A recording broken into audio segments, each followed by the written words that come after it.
Do you have a favorite song from your course book? I'll bet you do.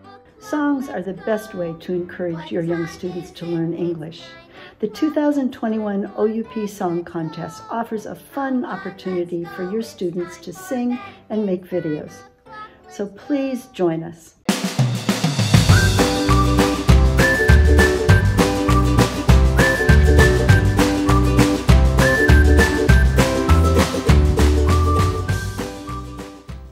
Hi, thanks for joining me today.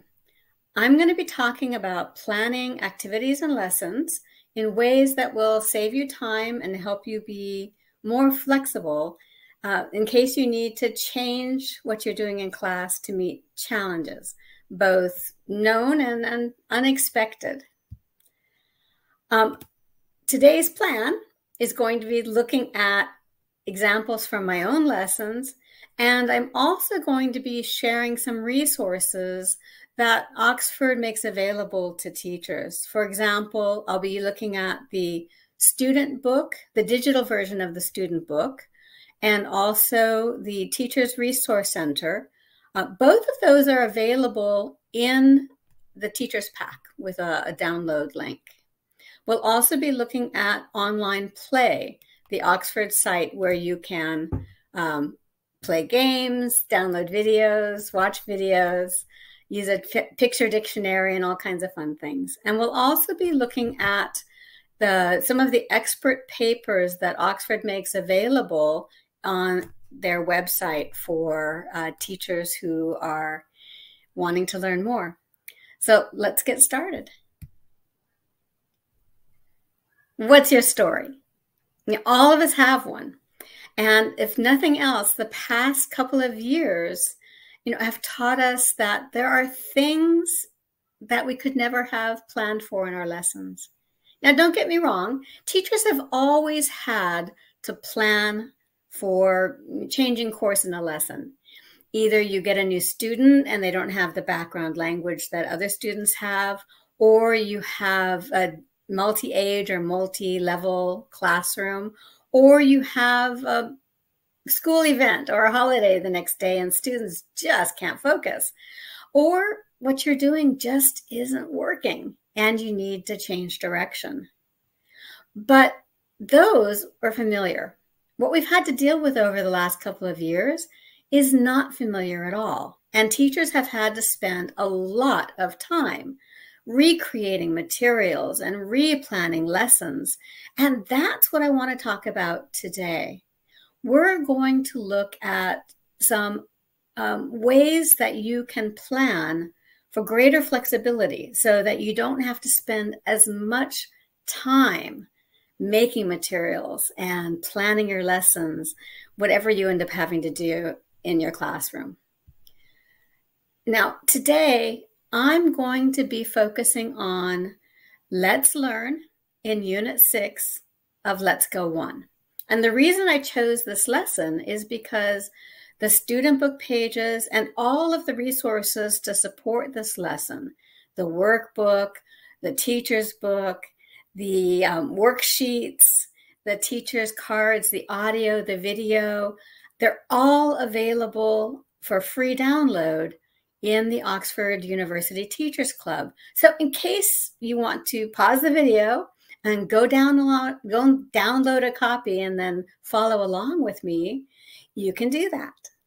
Or you can look at it later. So we're going to be looking at 6 tips.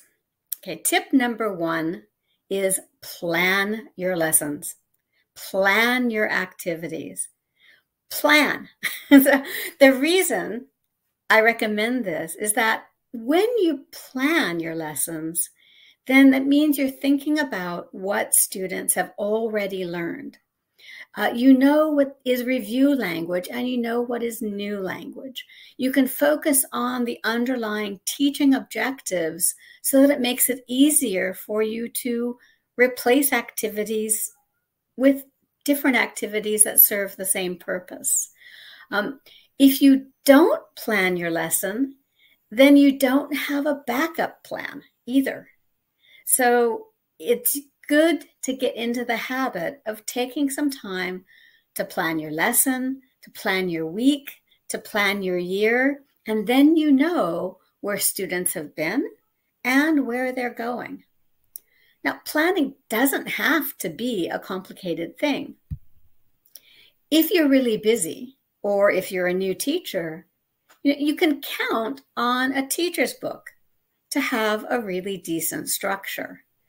The teacher's book can show you what language has already been covered. It can show you the language goals in that lesson. It usually provides a couple of warm-up ideas to get students ready for the lesson.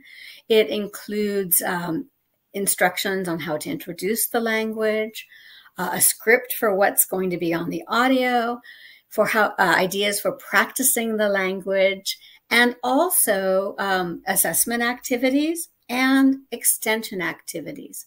The teacher's book for Let's Go also includes information about what other resources are available online or in other resources that you might want to bring in to your lesson just to make your planning easier.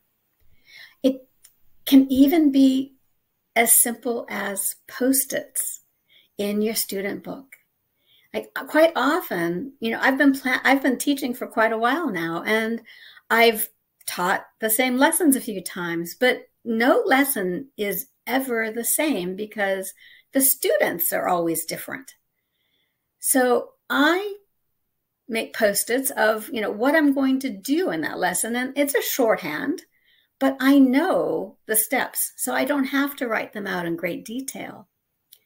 What you can also do is add notes about what worked and what didn't work and what students might still need to practice. Then if you want to be super organized after your lesson, you can take those notes and stick them into a notebook. And you've got a record of what students covered in that class and what they might still need to work on. So it's a pretty convenient way of organizing things. Now, when I write a teacher's book or a student book or a workbook, I use a template. It reminds me what needs to be in every lesson, and it makes it easy for you to anticipate what to expect in each lesson. If I didn't use a template, then you would spend every lesson trying to figure out what I wanted you to do as a teacher. So you can use that same idea for tip number 2. Use a template for your own lessons. The template will tell you what you want to include in every lesson, but it doesn't have to tell you how you're going to accomplish it. So for example, here is a structure that I've used a lot in the years that I've been teaching. And I found that I kind of go back to these same 4 sections for my lessons. I always have a warm-up, ideally to get students ready for the lesson and to review language that they already know. I introduce new language. I practice the language. And I have something to help students expand on what they've already learned so that they can recycle other language, they can use it to build new skills, or anything really to help them see the power of knowing a second language.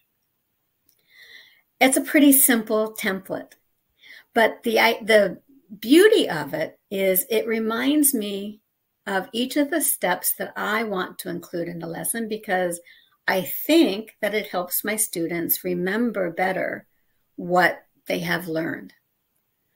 But it doesn't tell me how to teach each of those steps. So let's look a little bit more closely at each of them. So warm-up is usually about 16% of your class. It's a very short period. If you're teaching a 1-hour class, this is about 10 minutes.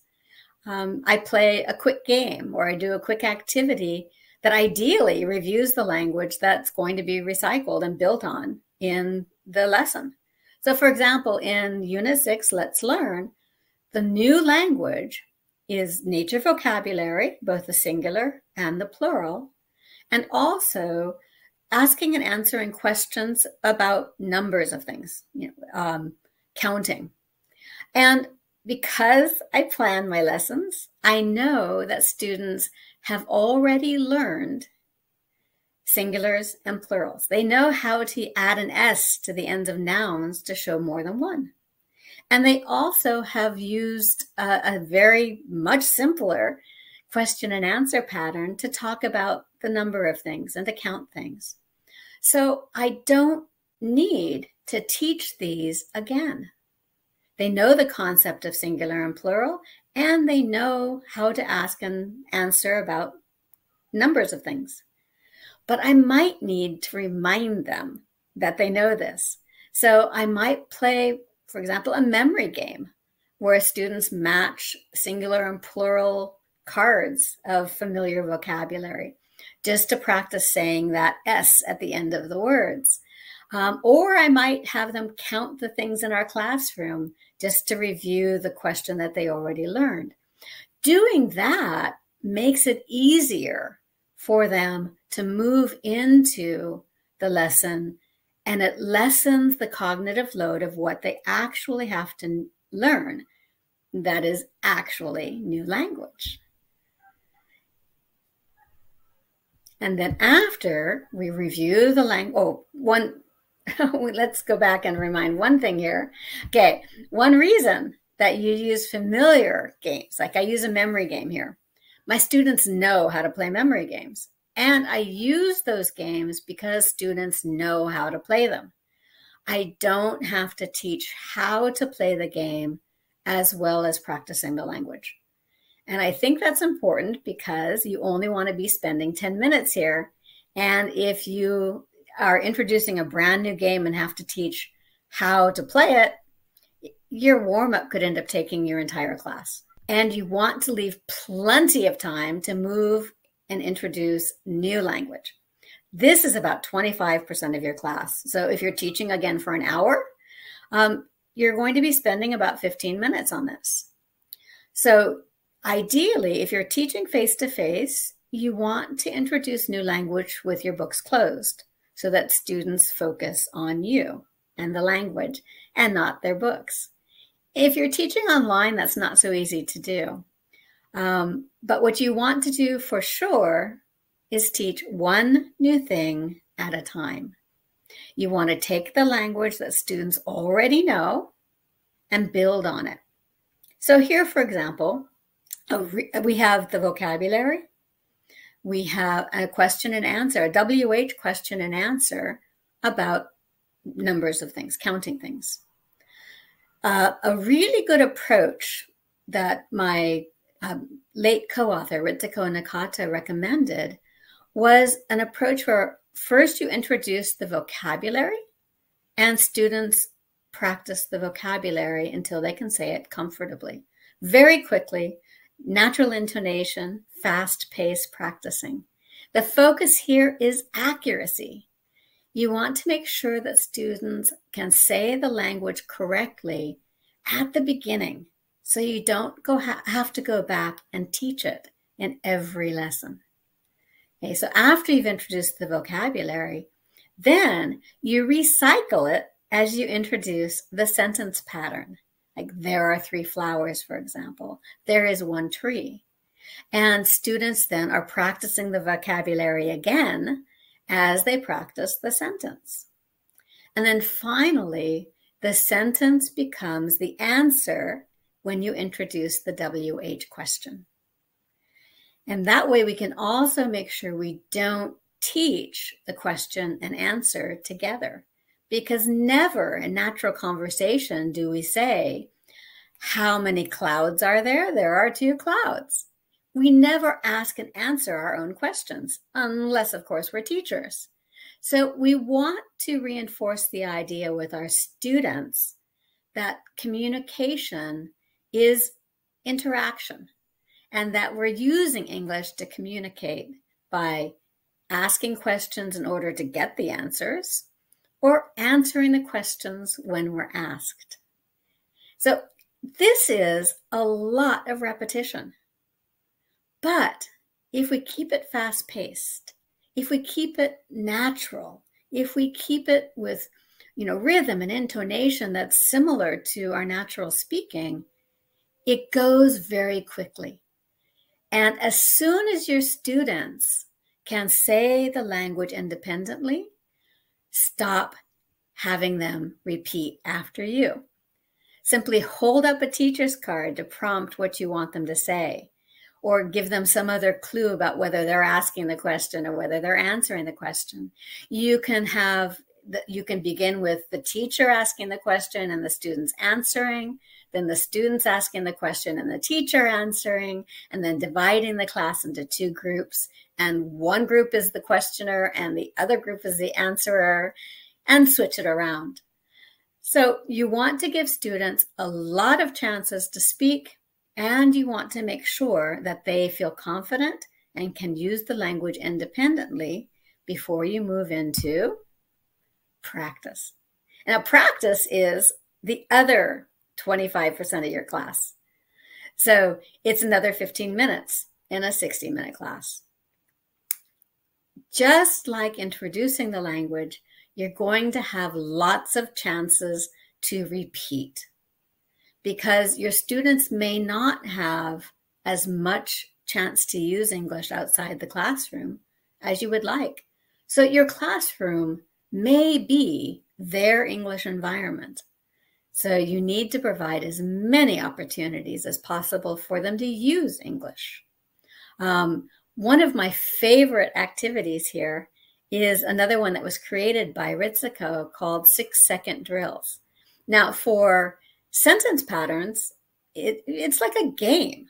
Okay, so you set it up where you give students the sentence, like there are 3 clouds, and have them do gestures along with the sentence. So there are 3 clouds, clap, clap, clap, rub your head, and turn around.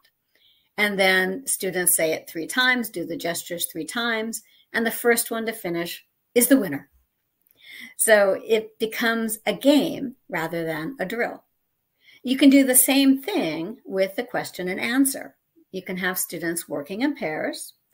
You have the picture cards up on the board or someplace else around the room. And students take turns asking and answering the questions. So student 1, for example, might ask, how many flowers are there? And student 2 will answer either there's 1 flower or there are 3 flowers, depending on which card they're using. And then student 2 asks the question, student 1 answers. Student 1 asks the question, student 2 answers. And you continue until each student has had a chance to ask and answer 3 times. So a total of 6 questions and answers.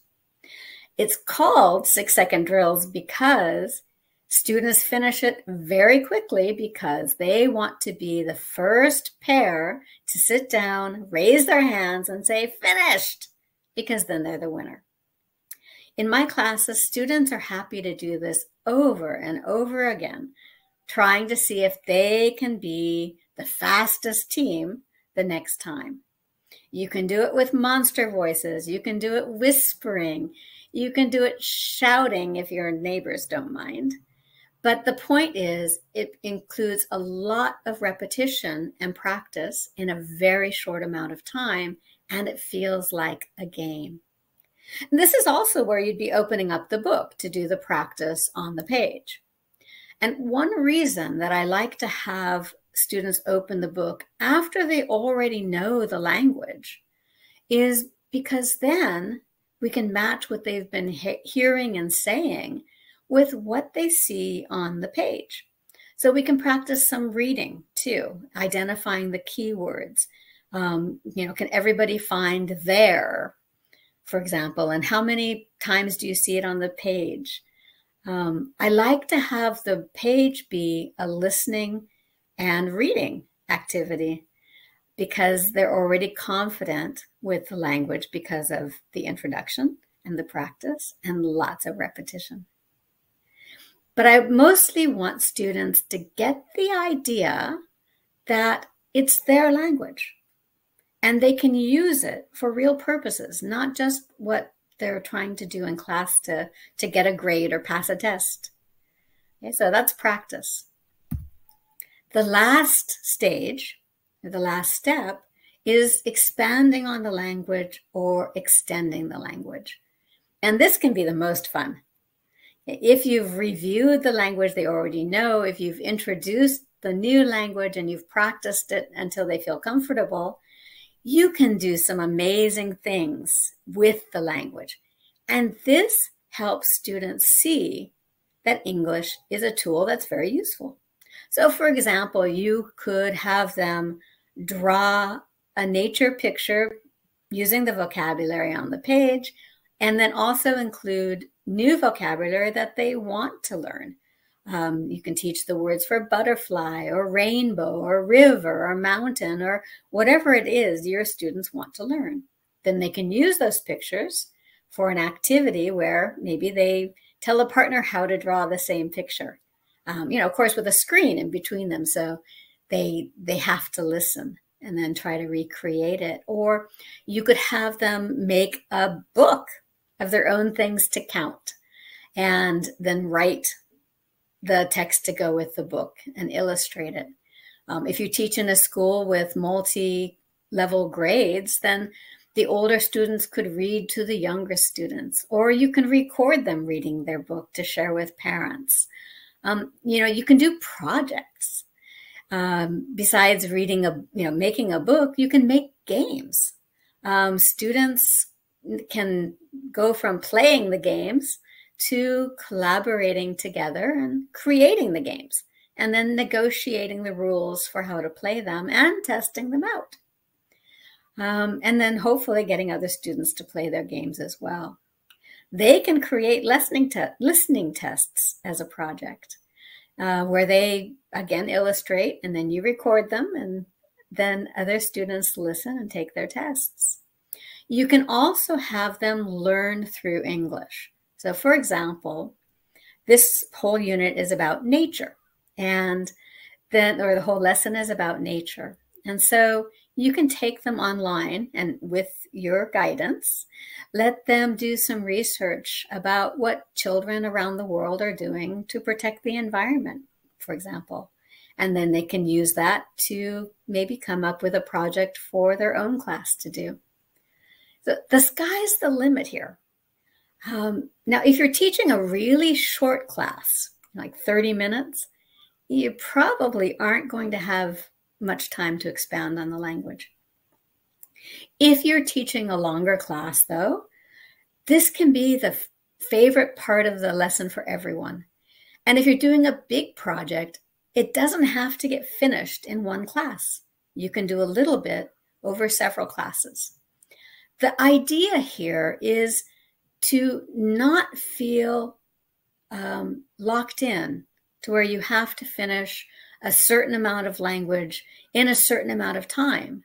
Your lesson plan is supposed to give you the flexibility to know what you planned, but also what you did and what you still might want to go back and do later. And it helps keep you on track.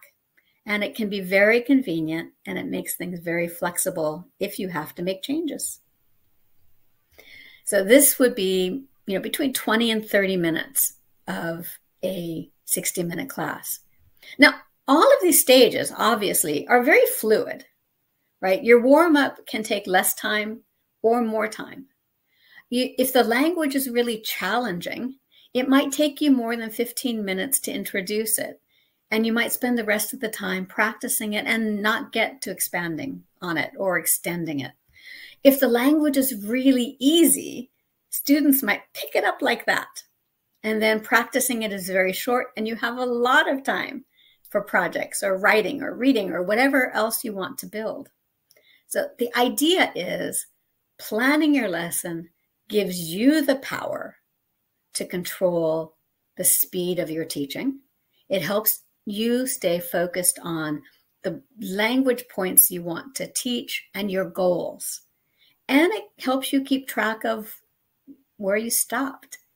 And most importantly, it gives you flexibility if you have to change an activity, or if suddenly you're online, or if suddenly you're back in class, and you don't have to recreate everything from scratch. This all sounds like a lot, but it doesn't have to be. Again, with my favorite Post-its, you can use the lesson in the teacher's book and simply add Post-it notes to show what you want to do differently. Okay, so here I have shorthand again for, this was a lesson I was teaching online. So instead of doing the activities in class, I asked my students to bring me or show me 3 pencils. And then they left the computer and went and got 3 pencils and brought them up and showed that they found those, or 2 erasers, or I let the students be the teacher if they're up for it, and they can tell everybody what to go and find and bring back. Or I have a guessing game where, I bring in a bag like this and I have something hidden in it, and multiples of something, and like, how many pencils are in the bag? And then for practicing it, I might have a draw and show activity where I tell students, or students can take turns being the teacher, answering the question, how many clouds are there? There are 5 clouds, and then students draw 5 clouds. And at the end, everybody shows their page. Okay, so again, it can be very easy to be flexible if you take advantage of some planning strategies to make things easier. Where are the bugs? They're on the flowers. Where are the flowers? They're by the tree. Where's the tree? It's in the puddle. Where's the puddle? It's under the tree. Where are the bugs? They're on the flowers. Where are the flowers? They're by the tree. Where's the tree? It's in the puddle. Where's the puddle? It's under the tree. Tip number 3 is to put pedagogy first. And what I mean here is when you're planning a lesson, you don't start out by saying, oh, I want to do a memory game, or I'm going to do a charades game, or I want to use this new educational game, online game. Because number 1, it doesn't focus on what it is you're trying to teach. And 2, if you end up having to make changes, you find yourself trying to recreate an activity that may or may not work in the new environment versus focusing on the language point that you're trying to teach. And I'll show you what I mean by this. Okay, so for example, if we look at our lesson page again here, what are the teaching objectives? Well, you can see that you're going to teach some nature vocabulary, both singular and plural. And of course, because I planned, I know my students already learned how to make singular and plural. So this is really only 4 new words, not 8. They're going to ask and answer questions about the numbers of things. And again, I know that they did do this with a much simpler pattern before. They're going to use sentences to talk about the numbers of things also. And they're going to be using a singular and plural verb, depending on whether they're talking about one of something or more than one of something. They've done this before, but it can be tricky. So I want to come up with practice activities that are going to help my students do this. Let's look at some of the activities and look at objectives behind them. So here, students are playing a memory game. They're matching singular and plural vocabulary cards. So what's the teaching objective? Well, it's recognizing singular and plural. And because I have my students speaking as well as turning over the cards, I'm focusing on making sure they can make that S sound at the end of the words for the plural words. Okay, so they're practicing vocabulary. Now, it's listening and doing, or it's finding and doing something to show that they understand the vocabulary. Okay, it makes it easier to replace it with another activity if I need to. Here, students are playing bingo. Now, bingo is another kind of doing something to show comprehension. But in this case, I had my students draw pictures of vocabulary to make their own bingo cards because it's easier for me and it's good practice for them. And they wrote the vocabulary words under their pictures. And so it becomes an activity all by itself. And then they have their own individualized cards. And because I have students taking turns as the caller, they're also saying the words out loud. And because they also have to say the words when they get a bingo, and our games are very fast, so everybody gets a bingo, it's also speaking practice. So I'm having students identify the word, say the word, and recognize the word when they hear it. So again, it's easier to replace the activity if I know what it's supposed to be doing. Here are word cards. So I've got sight word cards, and I have picture cards for the lesson vocabulary. What's the teaching objective? Well, I want students to practice reading. They're going to have confidence reading the sight words from the lesson. They're working on word order because that's not so easy for students in some languages. And they're working on left to right. They're working on punctuation at the end of sentences and questions.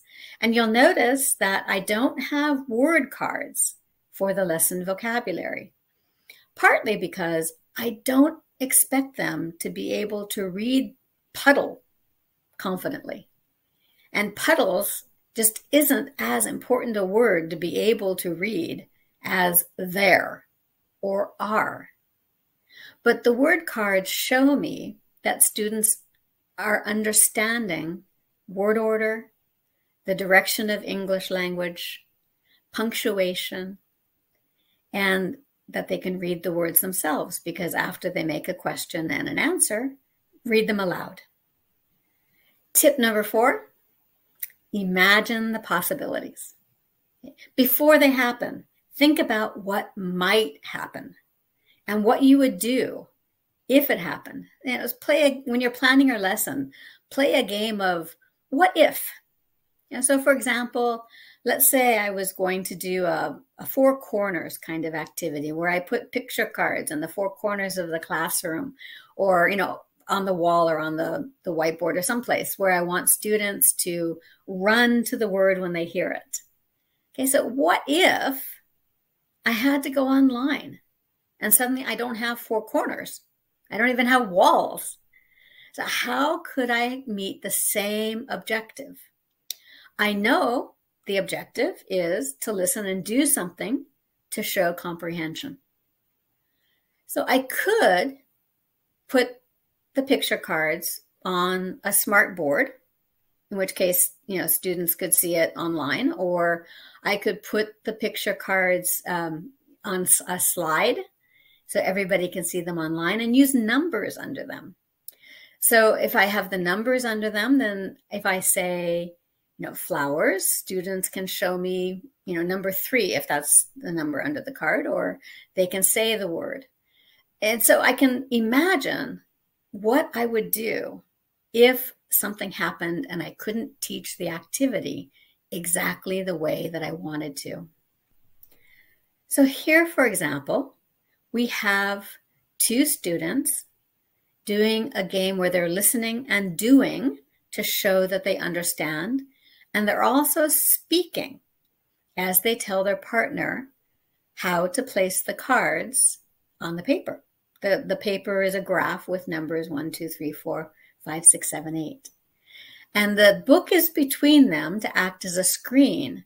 So they have to listen in order to do the activity. And then after they're done, we take the book away and we can see if they got it right.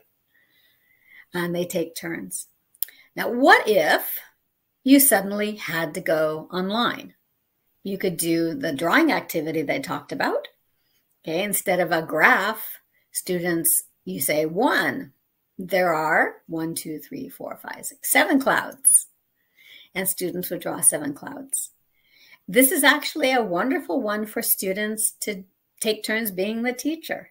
And everybody gets a chance to tell, and everybody gets a chance to draw, and then everybody holds the pages up to show what they drew. Or if you're playing a game like Simon Says, or in Let's Go, we call it Please, because we don't want students to do anything if they haven't been asked politely. And we want students to learn how to ask politely too. So, for example, in the game, the students here, please stand up, please touch your head, please sit down, open your book. Well, they shouldn't open the book because nobody said please. And then they get to take turns being the teacher, telling people what to do politely. Okay, what if you had to take this online?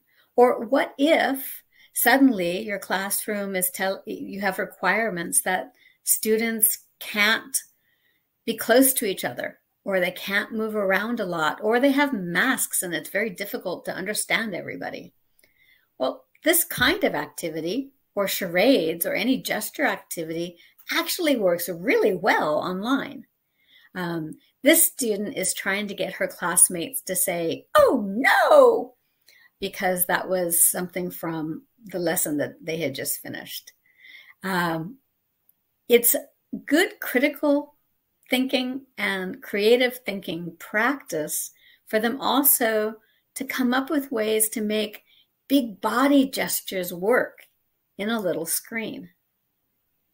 Here we have word cards on a pocket chart. Again, students are reinforcing word order and reading from left to right and reading practice. But what if suddenly students aren't allowed to touch shared materials? What if they can't be using a pocket chart? Or what if you're online? Again, those student-created word cards come in really handy. Now, I like having the students make their own word cards so that everybody has a set anyway, because it's excellent practice. It's excellent writing practice. And they don't get very many opportunities to write. But then you can have, everybody gets their own set. You would probably need them separated a little more than my students were, but this was a long time ago and there were no criteria for social distancing in classrooms when they did this. But if they're online and everybody has their own word cards, it's also very easy to do this in an online environment. Same teaching objectives and even the same activity in this case. Now, of course, students can't really easily show you that they put the cards. If you, for example, if you say a sentence, there are 3 trees, you can't really see that students put the cards in the right order. But you can show your cards on a screen and students can match. And usually I've noticed there is a parent or two in the background to help make sure that the students are following along and doing the activity. If you want the picture cards, you can download a set of picture cards for every student from the Teachers Resource Center. So it's easy for students to create both word cards and picture cards that you can use in the classroom if everybody has to have their own materials, or online if everybody has to have their own materials at a distance. Tip number 5, you need to keep your teaching materials online. Now, chances are you've been doing this naturally as you've been planning materials for your online lessons. But now that you might be back face-to-face, it's still a good idea because it means you can access your materials from your smartphone, from your computer, or online. if you're teaching, if you're teaching in the classroom, it's nice to have them on your smartphone or your computer. But if you're teaching online, then it's essential. And if you make the habit of keeping things online, it can cut down your preparation time, and it makes flexibility a lot simpler. So I want to look at some of the resources that Oxford has made available online for teachers that go along with Let's Go. Since we've been around so long, there were a lot of resources created for teachers along the way. What Oxford did with the 5th edition is they gathered all of those resources into a Teachers Resource Center, and they made the student book digitized with everything embedded, and they put our games from the 3rd edition online and improved them a lot. So let's look at some of those resources.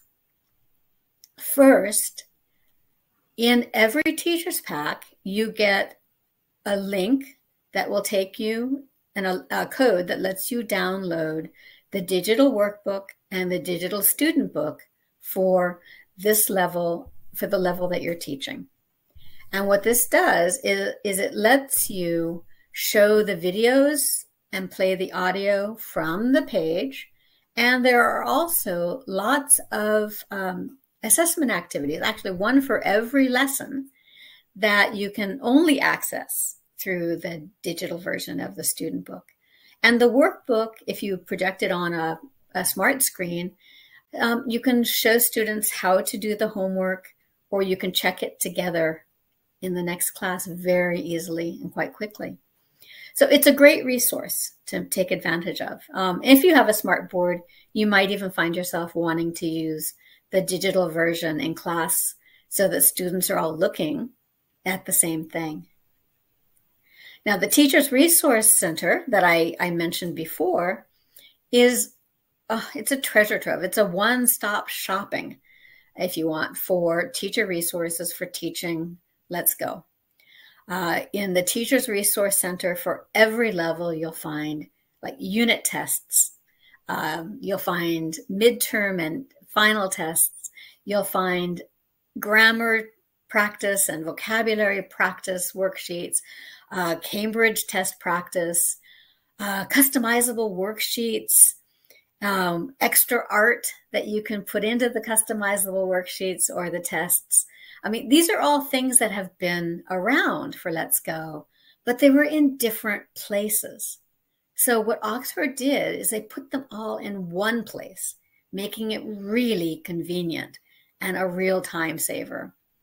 You can set up your online practice in the Resource Center so you have a class and you can see what your students are doing in their online practice, how much they've done, how much time they spent on it, what they might need to work on a little bit. You can play the videos from the Teachers Resource Center. You can get scripts for the videos. You can play the audio without having to download it. You can download student cards, so you can print a copy for everybody in the class. You can also find professional development videos, how-to videos, how-to PDFs, and I'm sure I'm forgetting something that's in there, but it's a pretty amazing collection, and I highly recommend that you check it out. So the online practice, okay, you have access from the Teachers Resource Center, and your students have access from their workbooks. The workbook has a code that they can use to set up the online practice. And then your Teachers Resource Center lets you be able to see it and see what they've done. As I mentioned, you can download the cards so that if you have the cards for this lesson, you can also use the cards to make the screen that I was talking about, where, for example, if I say clouds, you would say 3 or show me 3 fingers. If I said puddles, you would say 4. Or I could also ask, how many trees are there? There are 4 trees. How many flowers are there? There are 3 flowers. So you can make your online resources exactly the way you want them, by using the resources that Oxford provides and saves you some time. Another really fun resource with the 5th edition is the online play site for Let's Go. One of the nicest things about this is that it's completely free. Another really nice thing about it is that you can access it from your computer, from a tablet, from a smartphone, and there's no account necessary. So it's super easy for students to access at home for additional practice. You can even use it to access the videos if you want to play them online. You can download the audio. Students can download the audio, download the video. They can play games for every book. They can play games for all the books. They can access a picture dictionary where if you click on the word or you touch the word, it says it. And they can access these for every single level, not just the one that they're in currently. It's really fun.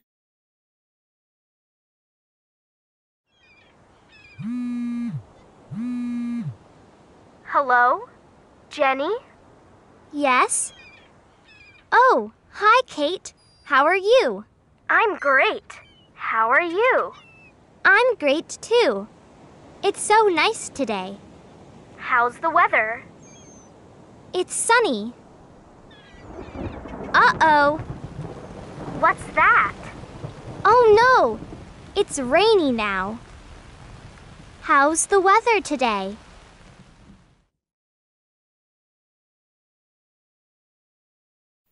The final tip, and we're going to bring this to a close. Keep learning. Okay, learn from each other and learn from the resources that are out there from people like Oxford University Press. Attend webinars. There's no shortage of places to learn. And the last couple of years, we've all been on a huge learning curve, haven't we? There's been so much to figure out. And now that we're used to that, hopefully things are going to slow down a bit. But we should still keep learning so we have new ideas to bring into class. For example, another teacher showed me how she used Line to have her students send homework every day. So they sent videos of themselves singing or reading or doing an exercise at home. And of course, the parents sent the videos. But what an amazing idea and how simple. And of course, the parents are thrilled to see their students using English so much. So I started doing that. And I set up groups for my students in WhatsApp because of what they used at home. And for the younger students, I could ask a question or tell them something, and they could either write an answer or show a picture. This is, of course, stock photos, but they could take a picture in their house and send it with their parents' help. And with the older students, we could have conversations where they could go anywhere that they wanted to go conversationally, any topic. And one thing I noticed was that the younger students and the older students who might be a little shy about speaking in class sometimes were much better at participating online. And I have no idea why this was, but I do know that I'm going to keep that activity even though we're back face to face, because that connection gives a consistency that keeps us learning no matter what environment we're learning in. And I found I really liked it. But these are things I learned from other teachers. One thing that Oxford makes available that is also really wonderful is a group of focus papers written by ELT experts on topics like global skills or assessment or online learning or teaching young learners or digital tools, etc., etc., etc. And it keeps growing. And it's free. You just have to be a member of the Teachers Club, which is also free. And then you can download any of these papers and learn at your own pace. They're amazing resources. And if you've ever purchased resource books, you will appreciate the content in these papers, and it's all free. So I really recommend checking these out. These kinds of resources help us keep learning and makes it easier for us when we start planning, and we have to be flexible. So to finish up here, okay, the thing I want you to remember out of all of this is that regardless of whether we're teaching face-to-face or online, or a mixture where some students are in class and some students are online, the foundation of everything is connection.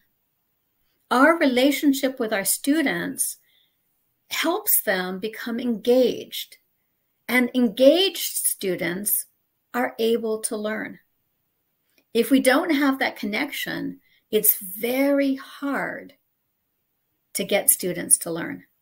So we have ways of maintaining the connection, whether we are in classroom, asking students, how was your day? What's new at school? Or online, where we're communicating via Line or WhatsApp or Facebook Messenger or whatever it is.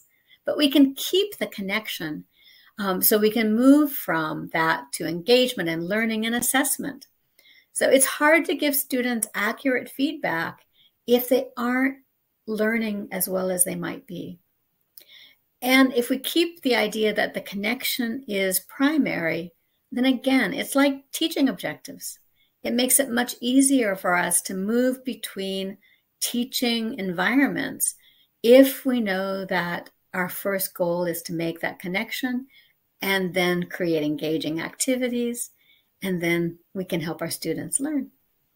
So anyway, I hope that in our time together here, you were able to get some ideas, and you will now plan your lessons, and you have confidence using a template, and you can understand what the parts of a lesson, could be. You have to adapt it to your own needs. Hopefully, you are better able at thinking what the teaching objectives are behind your activities so that you can be more flexible in changing them. You are able to imagine what if, with the possibilities that might happen, and you are going to keep learning and hopefully have an excellent time teaching, whether you are online or face-to-face or someplace in between. And until we have a chance to meet again, hopefully face-to-face, I'll say goodbye for now. Bye.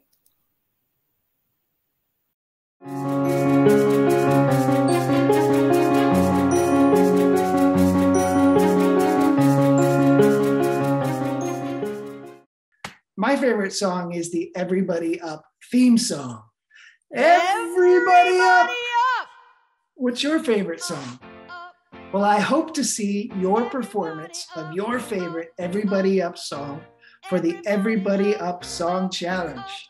And you'll have a chance to win some prizes. So get ready, do some exercise, good luck, and have fun.